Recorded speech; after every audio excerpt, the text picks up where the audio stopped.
When it comes to backpacking, I don't think that there is anything more personal than somebody's backpacking kit. What tent they carry, what their backpack is, what shoe they're wearing, their sleeping pad, all of it. Like, it's a pretty personal decision. And sometimes you'll have the folks that just go online and they Google best sleeping pad 2025 and then they see whatever the latest and greatest model is and they're like, oh, it's ultralight, people like it, click buy, and then they bring it home and it sucks.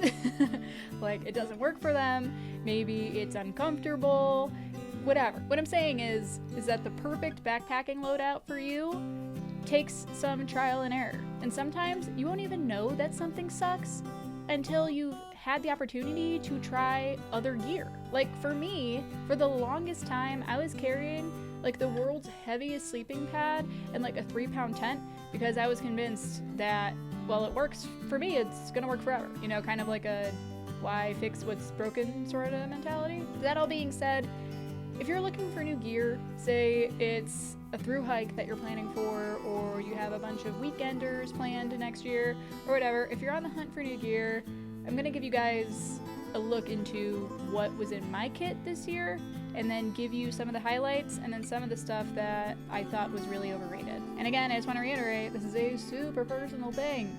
What does not work for me might work for you, and vice versa. What really works for me might suck for you. So take all of this with a grain of salt. And one more thing before we jump in, if you love thru hiking and backpacking as much as I do, make sure you subscribe to the Trek so you never miss another video. All right, let's get into it.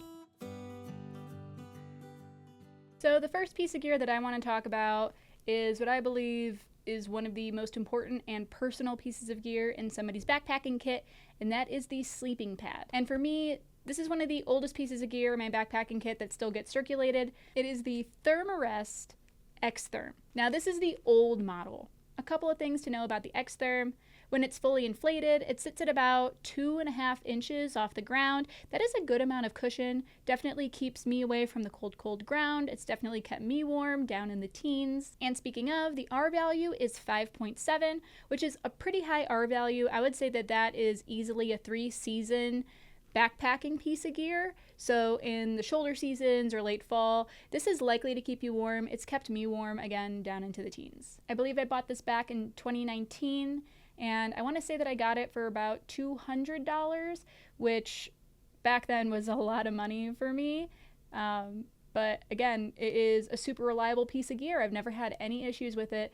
No leaks, no pinholes. I've never had to patch anything. It's a very reliable sleeping pad. It's also got this really cool inflation system called like a wing lock valve. Check this out. So the way that this works is it has this inflation cylinder. There's definitely more technical terms to talk about this, but it has this inflation mouthpiece, and then it has these 2 wing locks. So you rotate them one way to deflate, one to inflate. And what's especially great about this is that it is compatible with my flex pump. So using one of the attachments, I'm able to fit it right over this mouthpiece and inflate it without ever having to manually use my lungs. And I have done that before with this pad, and it definitely does have some mold in it. So ignore that, but it is compatible with a sleeping pad pump. It weighs about 15 ounces, so again, pretty solid, especially for an older piece of gear. The only complaint that I have for this sleeping pad is how freaking loud it is. I mean, inflating it, deflating it. It is a loud freaking pad. So on the AT, when I was in the shelter, if I turned around in the middle of the night, people knew. It wasn't a subtle pad. It is crinkly as hell. And you'll see a lot of people complaining about that, especially with X-Therm pads in general online. They are not quiet. And I don't really have an issue with that waking me up in the middle of the night. Like, I'm not so, what's the word, light of a sleeper that if I turn over on my own sleeping pad, it's going to wake me up. But for those around me, I think it's definitely a bigger issue. So I would say it's a great sleeping pad. It keeps me warm, never pops or anything, but it's maybe not the most considerate sleeping pad.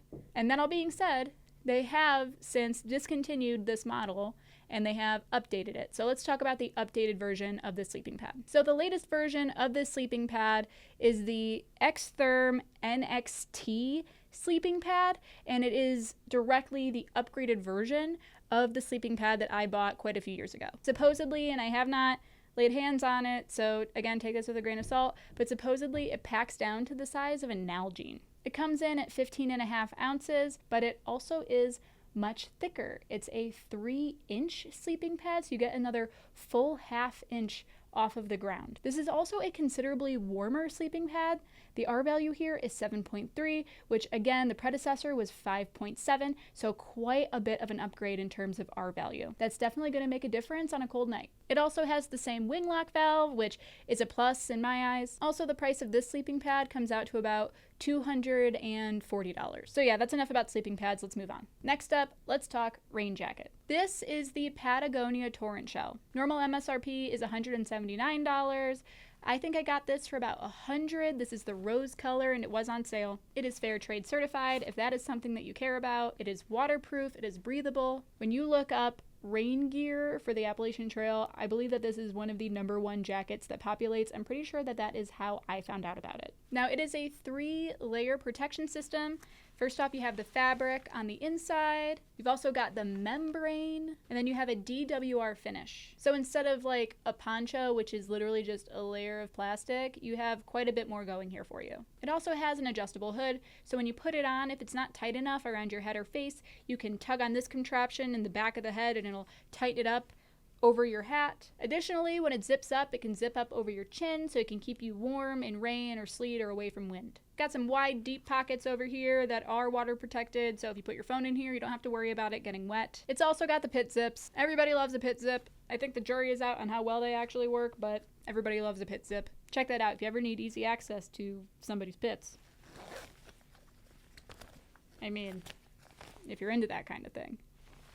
That's gross. The jacket itself can also stuff into its own left pocket so that it can be its own self-contained carrying bag. I never bother to do that on trail. I always just freaking stuff that thing in the pack to help bulk out some of the empty areas. It comes in at 12.4 ounces, so it is by no means the lightest rain jacket option on the market. And I opted for this over, say, a frog tog combination with the rain pants and whatever. Like, I opted for this because I knew how rainy and wet the AT could be, and especially because I was starting in February, I didn't want a situation where it was, you know, in the high 30s and raining all day and I was soaking wet, and then I knew that night it was going to drop into the 20s and I'd be in a dangerous situation. So I opted for a super heavy duty rain jacket that I knew was going to keep me warm and dry, and to me that was worth the extra weight. And the final thing I'll say is that I did waterproof this halfway through the trail, and I think it made a huge difference. So it will lose its DWR coating, especially if it's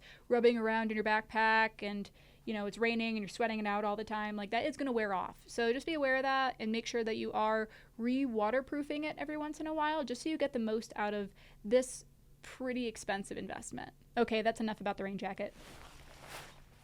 All right, let's talk tent. On my last long-distance backpacking trip to the Wonderland Trail in Washington, I used the one from Gossamer Gear. Now, this is not a new tent on the market. I think if you've ever looked up a freestanding tent, it's likely that you have come across the Gossamer Gear, the one at some point. It is normally a $255 tent, comes in at about 18 ounces, 9.7 additional ounces if you include the stuff sack, which I don't carry with me on trail. I usually just shove this thing into my backpack like my rain jacket. Comes with 8 aluminum stakes, each weigh 11 grams. It's got that bath floor tub to help keep condensation out of your tent, and is pretty common in freestanding tents like this. You'll also see it in the Z-Packs tents. It's designed to have excellent ventilation to help the condensation from sticking, which I believe that every single wall tent is going to tell you.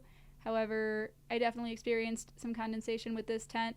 Again, I just believe that that is the nature of a single wall trekking pole tent. It's got a large mesh pocket that you can throw some items in, which is important to me because I was coming from the copper spur, which is just full of helpful pockets. It's also got a highly adjustable pitch, which is really helpful, especially when I was on the Wonderland Trail, because all of the campsites on that trail are super compact, and we were trying to fit 3 tents into some very, very small campsites. And again, this was my first go with a trekking pole tent, and I thought it was fun. I liked it. I liked that I didn't have to carry around the extra poles like I would have with my Big Agnes copper spur. So thank you to Gossamer Gear. All right, next piece of equipment that I want to talk about is the Enlightened Equipment Torrent. Now this is a $200 jacket. It weighs 7.75 ounces. This is the stock version of the jacket. The stock versions come in black or in forest green. And it's important to know, especially if you are already familiar with Enlightened equipment, that this is essentially made out of exactly the same stuff as their synthetic quilts. It's their Apex synthetic fill. And in case you don't know, the D in 10D and 20D, that stands for denier, and what's important here is that the lower that number is, the lighter and thinner the threads are, and the bigger that number is, the thicker and heavier those threads are. So a 20D thread is definitely going to be arguably more warmer and more durable, but it's also going to be heavier and cost more. So yeah, that is the Torrent. And the final piece of gear that I want to talk about is one that I am wearing right now, and that is the Sam Bob Micro Grid. If you're unaware, Sam Bob is a cottage brand based in Portland, Maine, and they specialize in mid-layer fabrics like the Micro Grid and the Alpha Direct. And this hoodie is new to my kit this year, and I love it so much. I think it keeps me really warm on trail. I think that the weight is worth it for me because it is heavier duty than, say, the Alpha Direct, but I will never go another shoulder season without having this in my kit. It is 100% recycled polyester. It is cozy, it is cute, it is soft. I always get compliments on it. But I will say, it is definitely on the expensive side, especially for a mid-layer. It is $150. And this was not even a custom microgrid. This is one of the stock ones. But I will say that the quality is great, and it is comfy, it is cute, and I don't think I'm ever going to have to buy another microgrid mid-layer. It's also important to me to note that this is a company that is thru-hiker owned and operated, so they truly know what they're making and who they're making it for. You can also fully customize your Sam Bob, so if you want to get it in different colors or whatever, you can choose your own colorways, and that's really fun. I decided not to do that mainly because it does take some extra weeks for them to make it, and I'm really impatient, and I also don't think that I have a good eye for that kind of stuff, so when I saw this, I was happy to snag it. In terms of specs, a men's medium is 12 ounces, so it is definitely heavier than, say, an Alpha Direct. But in my opinion, it's also warmer and comfier and more durable, so when it's going to be cold outside, it is totally worth it for me to carry this microgrid. If it was going to be warmer, say I'm hiking in like late June or July, and I want a layer but I don't want one that is so heavy duty, I will probably opt for an Alpha Direct. And if you're looking for a good microgrid but you don't necessarily want to go for a Sam Bob, there's also Tumbleon Outfitters in Shama, New Mexico. They make some excellent stuff that's also like microgrid Alpha Direct combination stuff. And then there's the obvious Melanzanas of the world, but I've never tried one of their microgrids, so I can't actually recommend it to you, but I've heard good things, and even though they're impossible to get appointments with, if you want to buy one on Facebook Marketplace, you can find one really easily. Okay, so we've talked about everything from my kit this year that I loved. Now let's talk about the stuff from my kit this year that I hated. And hate might be a strong word, but I think it's an important word to use because I'm never going to use this equipment ever again, and I'm never going to recommend it to people ever again. So I think that the best word to use here is hate. And before I jump in, one thing I want to say is I love both of these companies. They make really, really awesome stuff. I just think that both of these things, unfortunately, were a swing and a miss. So the first thing that I want to talk about is these Z-Pax trekking poles. I hated these. They worked really well for me on my Wonderland trail hike.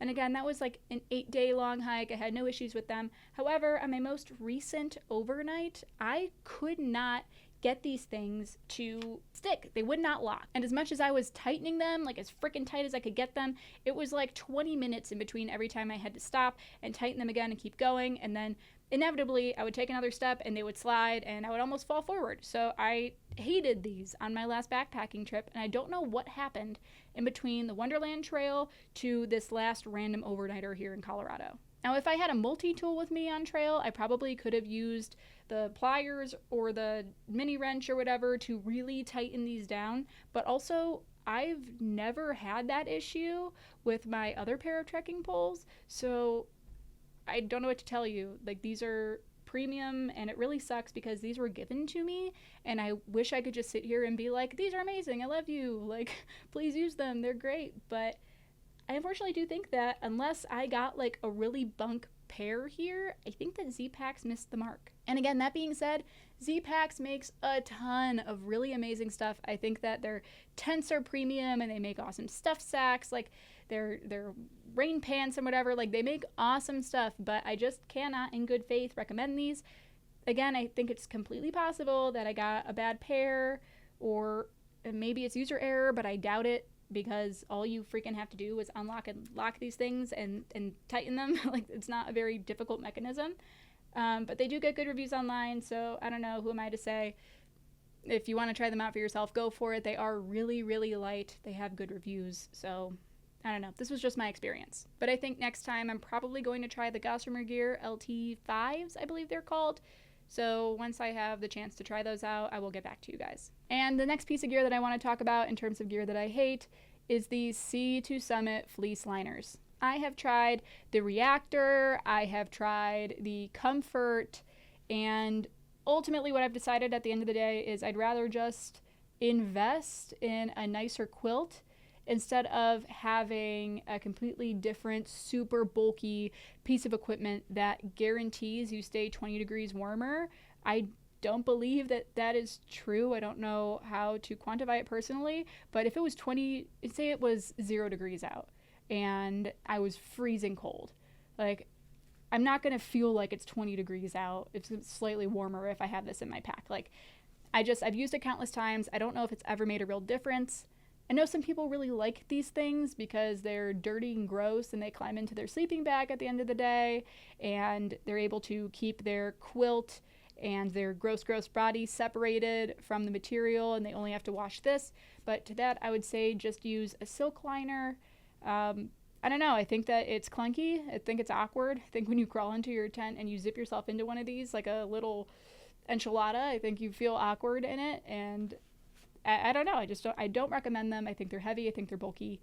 I think they're a good emergency tool, and that's all I'll say about it. And again, Sea to Summit makes really, really awesome stuff, and I know plenty of people that use these, so this might be controversial. I think it's meant to be like an emergency piece of gear or like a piece of shoulder season equipment, but if you're gonna spend like $80 on this thing, I don't know, it's expensive. I have this one, I have the Comfort one, I wish I didn't have either of them. Okay, that's enough. And one more piece of gear that I want to talk about that I wouldn't necessarily say that I hate, but I have mixed feelings about. And again, this might be a controversial one because I know a lot of people that have this and love it.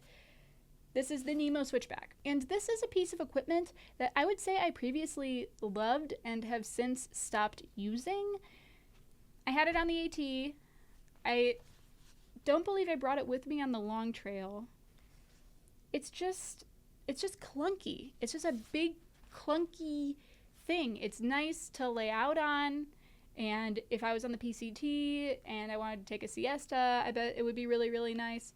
But for the most part, I just find that it's like an awkward, bulky piece of equipment that, you know, a lot of people will put it on the top of their packs or they'll shove it into the side of their packs. But, like, I don't know, bro. Like, just sit on the ground. I don't know. I used to really like it, and I just found myself not taking it out anymore. It's so bulky. So, again, a piece of equipment that a lot of people love, I used to love and no longer love. So, this no longer has a place in my kit. So guys, in terms of gear that I used here in 2025, I believe that there were some real winners and I believe that there were some real stinkers, and I do also think that it was interesting to see how my opinions on gear changed as the year went on. So I'm interested in hearing your thoughts. Do you believe that I was off base with any of these things? Do you share my experiences? Think certain pieces of gear are awesome? Think others are not so great? Is there anything that you're excited to try next year? Is there anything that you think I should try and review? Let me know below. And if you want to see more awesome gear reviews from the Trek, please give this video a thumbs up or leave a comment below and then subscribe. My name is Sassafras, and happy hiking.